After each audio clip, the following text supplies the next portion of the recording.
R S S ಸಂಘವನ್ನೇ ಮತ್ತೆ 1963ರಲ್ಲಿ ಜನವರಿ 26ಕ್ಕೆ ಗಣರಾಜ್ಯೋತ್ಸವದ ಪೆರೇಡಿಗೆ ಕರೀತಾರೆ. ಆರ್ ಎಸ್ ಎಸ್ ಭಾರತ ದೇಶದ ಒಂದು ಶಕ್ತಿ ಅಂಥೇಳಿ ಅವತ್ತೇ ನೋಡಿದ್ದಾರೆ. ಪ್ರಪಂಚದ 50 ದೇಶಕ್ಕೂ ಹೆಚ್ಚು ದೇಶಗಳಲ್ಲಿ ಆರ್ ಎಸ್ ಎಸ್ ತನ್ನ ಕಾರ್ಯವನ್ನು ನಿರ್ವಹಿಸ್ತಿದೆ. ಈ ಆರ್ ಎಸ್ ಎಸ್ ಬೆಳೀತೆ, ರಾಜಕೀಯದವ್ರನ್ನ ಬೆಳೆಸ್ತಾರೆ, ಅವರಿಗೆ ಗಟ್ಟಿತನವನ್ನು ಹೇಳ್ಕೊಡ್ತಾರೆ ಅನ್ನೋ ಒಂದೇ ಉದ್ದೇಶದಿಂದ ನಾನು ಅದನ್ನು ಲೆಕ್ಕ ಕೇಳ್ತೀನಿ, ಪತ್ರ ಕೇಳ್ತೀನಿ ಅಂತಕ್ಕಂಥನ್ನು ಬಿಟ್ಟು ಲೆಕ್ಕ ಕೇಳಿದವರೆಲ್ಲ ಇವತ್ತು ತಮ್ಮ ಲೆಕ್ಕಪತ್ರವನ್ನು ಕೊಟ್ಟು ಹೊರಟು ಹೋಗಿ ಆಗಿದೆ. ಗೃಹ ಮಂತ್ರಿಗಳು ಒಂದು ಸ್ಟೇಟ್ಮೆಂಟನ್ನು ಕೊಡ್ತಾ ಇದ್ದಾರೆ.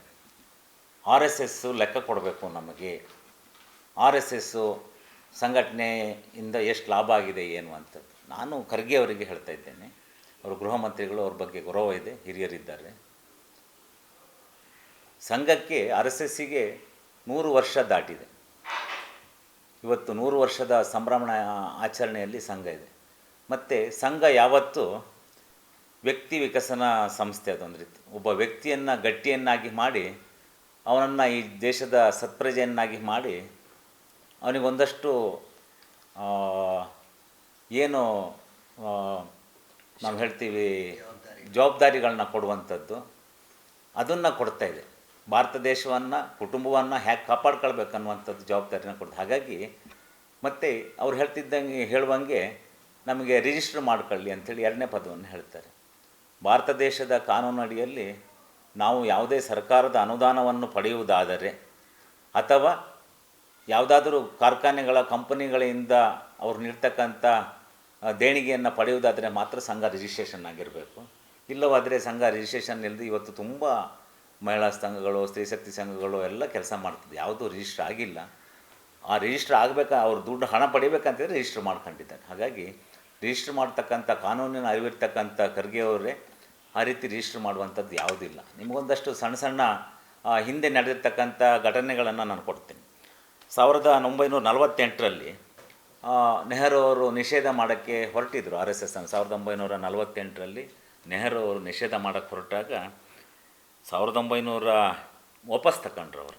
ಯಾಕೆ ವಾಪಸ್ ತಗೊಂಡ್ರಂದರೆ 1963ರಲ್ಲಿ 62ರಲ್ಲಿ ಚೀನಾ ನಮ್ಮ ಮೇಲೆ ದಂಡೆತ್ತಿ ಬಂತು. ನಮಗೆಲ್ಲರಿಗೂ ಗೊತ್ತಿದೆ, ಇತಿಹಾಸವನ್ನು ಓದೋರಿಗೆಲ್ಲದು ಗೊತ್ತಿದೆ.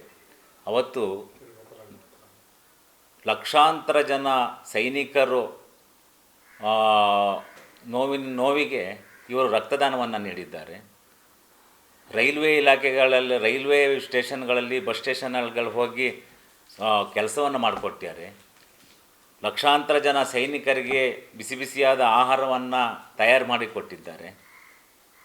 ಹಾಗೆ ಪೂರ್ಣ ಅವರನ್ನು ನೋಡ್ಕೊಳ್ಳುವಲ್ಲಿ ನಮ್ಮ ಆರ್ ಎಸ್ ಎಸ್ನ ಪಾತ್ರ ಬಹಳ ಮುಖ್ಯವಾಗಿದೆ. ಅದನ್ನು ನೋಡಿರ್ತಕ್ಕಂಥ ನೆಹರು ಅವರು ತಾವು ನಿಷೇಧ ಮಾಡಬೇಕಂತಿರ್ತಕ್ಕಂಥ ಆರ್ ಎಸ್ ಎಸ್ ಸಂಘವನ್ನೇ ಮತ್ತು 1963ರಲ್ಲಿ ಜನವರಿ 26ಕ್ಕೆ ಗಣರಾಜ್ಯೋತ್ಸವದ ಪೆರೇಡಿಗೆ ಕರೀತಾರೆ. ಪೆರೇಡಿಗೆ ಕರೆಯುವಂಥದ್ದು ಅವರು ಕೇವಲ 24 ಗಂಟೆ ಒಳಗೆ ಆರ್ ಎಸ್ ಎಸ್ ಸರಸಂಘ ಚಾಲಕರಿಗೆ ಮಾಹಿತಿಯನ್ನು ಮುಟ್ಟಿಸ್ತಾರೆ.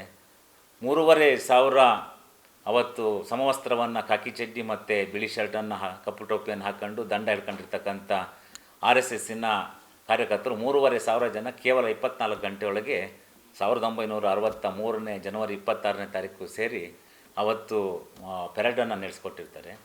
ಆ ಪೆರೇಡನ್ನು ನೋಡಿ Jawaharlal Nehru R S S Bharat ದೇಶದ ಒಂದು ಶಕ್ತಿ ಅಂಥೇಳಿ ಅವತ್ತೇ ನೋಡಿದ್ದಾರೆ. ಹಾಗಾಗಿ ಆ ರೀತಿ ನೆಹರು ಅವರೇ ನೋಡಿದಾಗ ಖರ್ಗೆ ಅವರು ಇದೇನೋ ಹಾಗೆ ಹೀಗೆ ಅಂತ ಹೇಳುವಂಥದ್ದು ಒಂದು ವಿಪರ್ಯಾಸ ಆಗಿದೆ ಅಂಥೇಳಿ ಅವ್ರಿಗೆ ಹೇಳ್ತಾ, ಹಾಗೆ ಬರೀ ಆ ಸಮಯ ಮಾತ್ರ ಅಲ್ಲ, ನಾವೆಲ್ಲ ಕೇಳಿರ್ಬೋದು, ನೋಡಿರ್ಬೋದು. ಸುನಾಮಿ ಬಂದಾಗ, ಬರಗಾಲ ಬಂದಾಗ, ಫ್ಲಡ್ ಬಂದಾಗ ಎಲ್ಲ ಕಡೆನೂ, ಮೊನ್ನೆ ಕೇರಳದಲ್ಲಿ ಸತ ಫ್ಲಡ್ ಆದಾಗ ಎಲ್ಲ ಆರ್ ಎಸ್ ಎಸ್ನ ಪ್ರಮುಖರು, ಎಲ್ಲ ಕಾರ್ಯಕರ್ತರು, ಸಂಘದ ಎಲ್ಲ ಕಾರ್ಯಕರ್ತರು ಹೋಗಿ, ವಯನಾಡಲ್ಲಿ ಕಾರ್ಯಕರ್ತರು ಹೋಗಿ ಅವ್ರನ್ನ ರಕ್ಷಿಸುವಂಥ ಕೆಲಸ, ಅವರಿಗೆ ಊಟ ತಿಂಡಿ ಕೊಡುವಂಥ ಕೆಲಸ, ಅವರಿಗೆ ಬಟ್ಟೆ ಕೊಡುವಂಥ ಕೆಲಸ ಎಲ್ಲವನ್ನೂ ಮಾಡಿದ್ದಾರೆ. ಅಂದರೆ ಸಂಘ ಬರೀ ಈ ಬೇರೆ ಬೇರೆ ರಾಜಕೀಯ ಚಟುವಟಿಕೆ ಯಾವತ್ತೂ ಅದು ಇಲ್ಲ. ರಾಜಕೀಯ ಚಟುವಟಿಕೆ ಮಾಡೋವನ್ನು ರೆಡಿ ಮಾಡಿ ಕಳಿಸ್ತಿರ್ಬೋದು ಸಂಘ, ನೀನು ಇಂಥ ಕೆಲಸವನ್ನು ಭಾರತ ದೇಶಕ್ಕೆ, ದೇಶ ಒಳ್ಳೆಯದಾಗುವಂಥ ಕೆಲಸ ಮಾಡಂತೇಳಿ. ಆದರೆ ಈ ರೀತಿಯ ಕೆಲಸಗಳಿಗೆ ಹೆಚ್ಚು ಒತ್ತನ್ನು ಕೊಟ್ಟು ಈ ರೀತಿ ಕೆಲಸವನ್ನು ಮಾಡ್ತದೆ ಅಂಥೇಳಿ ಹೇಳ್ತಾ, ಈಗಾಗಲೇ ಹೇಳಿದೆ ಹಾಗಾಗಿ ಬಾಲಿಶ ಪ್ರಶ್ನೆ ಮತ್ತು ಸುಳ್ಳು ಸುದ್ದಿಗಳನ್ನ ಕೊಡಬಾರ್ದು ಅಂಥೇಳಿ ಹೇಳ್ತಾ, ವಿಶೇಷವಾಗಿ ನಾವೆಲ್ಲ ನೋಡ್ತಾ ಇದ್ವಿ ಈಗ ಖರ್ಗೆ ಅವರಿಗೆ ತುಂಬ ಕೆಲಸ ಇದೆ. ಧರ್ಮಸ್ಥಳದ ಬಗ್ಗೆ ಬಹಳಷ್ಟು ಆರೋಪವನ್ನು ತರಬೇಕು, ಧರ್ಮಸ್ಥಳ ದೇವಸ್ಥಾನದ ಬಗ್ಗೆ ಹಿಂದೂಗಳ ಭಾವನೆಗೆ ಧಕ್ಕೆ ತರಬೇಕಂತೇಳಿ ಬೇರೆ ಬೇರೆ ಮತೀಯ ಶಕ್ತಿಗಳು ಹೋರಾಟ ಮಾಡ್ತಾ ಇದ್ದಾವೆ. ಅದನ್ನು ಕಂಟ್ರೋಲ್ ಮಾಡಿ ಯಾರ್ಯಾರು ತಪ್ಪಿತಸ್ಥರು, ಪ್ರಕಾಶ್ ರಾಜ್ರಂಥ ಹಿರಿಯ ನಟನ ಹೆಸರು ಸತ ಈಗ ಚಾಲ್ತಿಲಿದೆ, ಮುಂಚೂಣಿಯಲ್ಲಿದೆ. ಅಂಥವ್ರನ್ನೆಲ್ಲ ಅರೆಸ್ಟ್ ಮಾಡಿ ಏನಾಗಿದೆ ಅಂತಕ್ಕಂಥ ಮಾಡುವಂಥ ಕೆಲಸ ಮಾಡಬೇಕಾಗಿದೆ ಅದು ನಮ್ಮ ಖರ್ಗೆ ಅವರು. ಆಮೇಲೆ ಖರ್ಗೆ ಅವರಿಗೆ ಭಾರತ ದೇಶದಲ್ಲಿ, ಕರ್ನಾಟಕ ರಾಜ್ಯದಲ್ಲಿ ಗಾಂಜಾ, ಅಫೀಮು, ಆಮೇಲೆ ಈ ರೀತಿ ದಂಧೆ ಮಾಡ್ತಕ್ಕಂಥವ್ರನ್ನ ನಿಭಾಯಿಸೋಕ್ಕೆ ಪೊಲೀಸ್ ಇಲಾಖೆಯಲ್ಲಿ ಸಾವಿರಾರು ಜನ ಇಲಾಖೆ ಕೆಲಸ ಮಾಡೋರೇ ಇಲ್ಲ. ಹಾಗಾಗಿ ಅಂಥವ್ರನ್ನ ಫಸ್ಟು ಇಲಾಖೆಗೆ ಒಂದಷ್ಟು ಸಿಬ್ಬಂದಿಗಳನ್ನ ನೇಮಕ ಮಾಡುವಂಥ ಕೆಲಸಗಳನ್ನ ಮಾಡಬೇಕು. ಹಾಗೆ ಅವರಿಗೆ ವಿಶೇಷವಾಗಿ ಅವರ ಸ್ವಯಂ ಕ್ಷೇತ್ರದಲ್ಲಿ ಸತ ಖರ್ಗೆ ಅವರಿಗೆ ಅಭಿವೃದ್ಧಿ ಆಗಿಲ್ಲ. ನೀವು ಬೇಕಾದ್ರೆ ಅವ್ರ ಊರಲ್ಲಿ ಹೋಗಿ ನೋಡ್ಬೋದು, ಅವ್ರಿಗೆ ಗೆದ್ದಿರ್ತಕ್ಕಂಥ ಕ್ಷೇತ್ರದಲ್ಲಿ ಅವ್ರ ತಂದೆ ಕಾಲದಿಂದ ಇವತ್ತಿನವರೆಗೆ ಯಾವುದೇ ಶಾಲೆಗಳು ಸತ ರಿಪೇರಿ ಆಗದೇ ಇರುವಂಥದ್ದು, ಯಾವುದೇ ವಿದ್ಯಾಭ್ಯಾಸಕ್ಕೆ ಅನುಕೂಲ ಆಗ್ತಿರುವಂಥದ್ದೆಲ್ಲ ಇದೆ. ಹಾಗಾಗಿ ಫಸ್ಟು ತಮ್ಮ ಸ್ವಕ್ಷೇತ್ರವನ್ನು ಸರಿ ಮಾಡ್ಕೊಂಡು, ಆಮೇಲೆ ರಾಜ್ಯದ ಗೃಹ ಮಂತ್ರಿಯಾಗಿ ರಾಜ್ಯದ ಆಗುಹೋಗುಗಳನ್ನ ಸರಿ ಮಾಡ್ಕೊಂಡು, ಆನಂತರ ತಾವು RSS ಬಗ್ಗೆ ಮಾತಾಡಬೇಕು. RSSನ ತಮ್ಮ ತಂದೆಯವರು ಗೃಹ ಮಂತ್ರಿಗಳಾಗಿದ್ದಾಗಲೂ ಸಹ ನಿಷೇಧ ಮಾಡೋಕ್ಕೆ ಹೊರಟಿದ್ರು, ಆಗಿಲ್ಲ. ಇಂದಿರಾ ಗಾಂಧಿಯವರು ನಿಷೇಧ ಮಾಡೋಕ್ಕೆ ಹೋಗಿದ್ದರು, ಅವರಿಂದನೂ ಆಗಿಲ್ಲ. ಹಾಗಾಗಿ ಅವರೆಲ್ಲರೂ ಇಲ್ದಿದ್ದು ಸಹ RSS ಇವತ್ತಿದೆ. ಹಾಗಾಗಿ RSS ಮುಂದೇನೂ ಇರ್ತದೆ. ಶೃಂಗೇರಿ ಶಿವಣ್ಣ ಇಲ್ದಿದ್ರು ಇರ್ತದೆ, ಯೋಗಪ್ಪ ಮಾಸ್ಟರ್ ಇದ್ದರು, ರಮೇಶ್ ಇದ್ದರು ಇರ್ತದೆ. ಹಾಗಾಗಿ ನಾವೆಲ್ಲ RSSನ ಸ್ವಯಂ ಸೇವಕರ್ತರು. ಸಂಘ ನಮಗೆ ಒಳ್ಳೆಯದನ್ನು ಹೇಳ್ಕೊಟ್ಟಿದೆ, ನಮಗೆ ಬದುಕನ್ನು ಹೇಗೆ ಕಟ್ಕೊಳ್ಬೇಕಂತ ಹೇಳ್ಕೊಟ್ಟಿದೆ, ಆಮೇಲೆ ಸಮಾಜದಲ್ಲಿ ಹೇಗಿರಬೇಕು ಅನ್ನೋದನ್ನು ಹೇಳ್ಕೊಟ್ಟಿದೆ. ಹಾಗಾಗಿ ಸಂಘ ಯಾರನ್ನೂ ತಪ್ಪುದಾರಿಗೆ ತರೋದಿಲ್ಲ. ಪ್ರತಿ ಸಂಘದಲ್ಲಿ ನಡೆಯುವ ಶಾಖೆಗೆ ಹೋದರೆ ಶಾಖೆಗೆ ದೊಡ್ಡ ದೊಡ್ಡ ವ್ಯಕ್ತಿಗಳೆಲ್ಲ ಹೋಗಿದ್ದಾರೆ. ನಮ್ಮ ಪ್ರಧಾನಿಗಳಿಂದ ಹಿಡಿದು ರಾಷ್ಟ್ರಪತಿಗಳಿಂದ ಹಿಡಿದು ನಮ್ಮ ಡಾಕ್ಟರ್ ಬಾಬಾ ಸಾಹೇಬ್ ಅಂಬೇಡ್ಕರು ಸಹ ಶಾಖೆಗೆ ಹೋಗಿ ಬಂದವರಿದ್ದಾರೆ. ಹಾಗಾಗಿ RSS ಬಗ್ಗೆ, RSSನ ನಡವಳಿಕೆ ಬಗ್ಗೆ ಕೇಳುವಂಥದ್ದು ಸರಿಯಲ್ಲ. ಸಂಘದಲ್ಲಿ ಇವತ್ತಿನವರೆಗೆ ಯಾವತ್ತೂ ರಶೀದಿ ಹಾಕಿಲ್ಲ, ಇಷ್ಟೇ ಕೊಡಬೇಕಂತ ಯಾರಿಗೂ ಕೇಳಲಿಲ್ಲ, ಯಾರ ಹತ್ರ ತಗೊಳ್ಳೋದಿಲ್ಲ. ವರ್ಷಕ್ಕೊಮ್ಮೆ ಸಂಘದ ಸದಸ್ಯರುಗಳು ಕಾರ್ಯಚಟುವಟಿಕೆಗಳಿಗೆ ತಮ್ಮದೇ ಆದಂಥ ಕಾಣಿಕೆಗಳನ್ನ ಕೊಡ್ತಾರೆ. ಅದನ್ನು ಸ್ವೀಕರಿಸಿ ಆ ಮುಖೇನ ಸಂಘದ ಚಟುವಟಿಕೆಗಳು ನಡೀತಾ ಇರ್ತವೆ.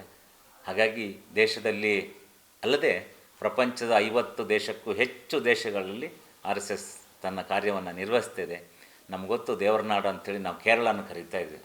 ಇವತ್ತು ಅಲ್ಲಿ ಹಿಂದೂಗಳ ನರಮೇದಾಗ್ತಿದೆ, ಎಷ್ಟೋ ಹೆಣ್ಣುಮಕ್ಕಳು ಮಾನಭಂಗಕ್ಕೊಳಗಾಗ್ತಿದ್ದಾರೆ. ಅಲ್ಲಿ RSS ಪ್ರಬಲವಾಗಿ ಕೆಲಸ ಮಾಡ್ತಾಯಿದೆ. ಭಾರತ ದೇಶದಲ್ಲಿ ನಾಗಪುರಕ್ಕಿಂತನೂ ಹೆಚ್ಚು ಕೇರಳದಲ್ಲಿ RSS ಕೆಲಸ ಮಾಡ್ತಾಯಿದೆ. ಹಾಗಾಗಿ ಹಿಂದೂಗಳ ರಕ್ಷಣೆ ಅಲ್ಲಿ ಆಗ್ತಾಯಿದೆ. ಒಬ್ಬರು ಇಲಾಖೆ ಮಾಡುವಂಥ ಕೆಲಸವನ್ನು ಕೇರಳದಲ್ಲಿ RSS ಮಾಡ್ತಾಯಿದೆ. ಹಾಗಾಗಿ ಒಂದಷ್ಟು ಹಿಂದೂಗಳು ಉಳಿದಿದ್ದಾರೆ ಅಂಥೇಳಿ ಹೇಳೋಕ್ಕೆ. ಇನ್ನು ಮತ್ತು ಗೃಹ ಇಲಾಖೆಯಲ್ಲಿ ಸರಿ ಮಾಡೋಕ್ಕೆ ತುಂಬ ಇದೆ ಅಂತ ಹೇಳಿದೆ ಈಗಾಗಲೇ. ರಾಜ್ಯದಲ್ಲಿ ಮಹಿಳೆಯರ ಅಪಹರಣ ಮತ್ತು ಹೆಣ್ಣುಮಕ್ಕಳ ಅಪಹರಣ 1812 ಪ್ರಕರಣಗಳು ದಾಖಲಾಗಿದ್ದಾವೆ. ಅದರಲ್ಲಿ ಬೆಂಗಳೂರಲ್ಲೇ 1203 ಪ್ರಕರಣ ದಾಖಲಾಗಿದ್ದಾವೆ. ಬೆಂಗಳೂರಲ್ಲೇ 1203 ಪ್ರಕರಣ, 1812 ಪ್ರಕರಣ ರಾಜ್ಯದಲ್ಲಿ ಆಗಿದೆ.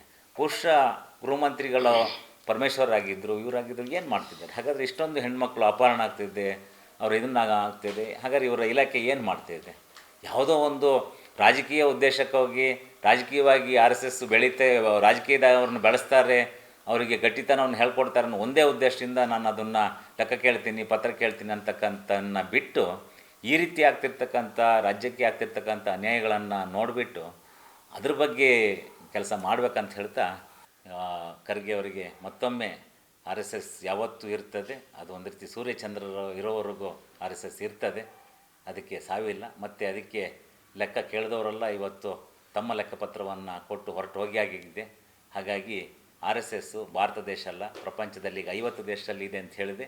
ಇನ್ನೂ 100 ದೇಶಗಳಲ್ಲಿ ತನ್ನ ಸಂಘಟನೆಯನ್ನು ಮಾಡಿ ಪ್ರಪಂಚದಾದ್ಯಂತ ವಿಸ್ತರಣೆಗೊಳ್ತದೆ ಅಂತೇಳಿ ಹೇಳ್ತಾ ಇವತ್ತಿನ ಪತ್ರಿಕಾಗೋಷ್ಠಿಯನ್ನು ಮುಗಿಸ್ತಿದ್ದೀನಿ. ಜೈ ಈ ರೀತಿಯ ಇನ್ನಷ್ಟು ವಿಡಿಯೋಗಳು ನಿಮಗೆ ಸಿಗಬೇಕೇ?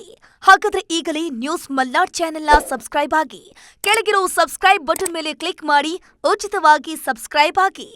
ನಿಮ್ಮ ಒಂದೊಂದು ಸಬ್ಸ್ಕ್ರೈಬ್ ಕೂಡ ನಮಗೆ ಬೆಂಬಲ ಸ್ಫೂರ್ತಿ.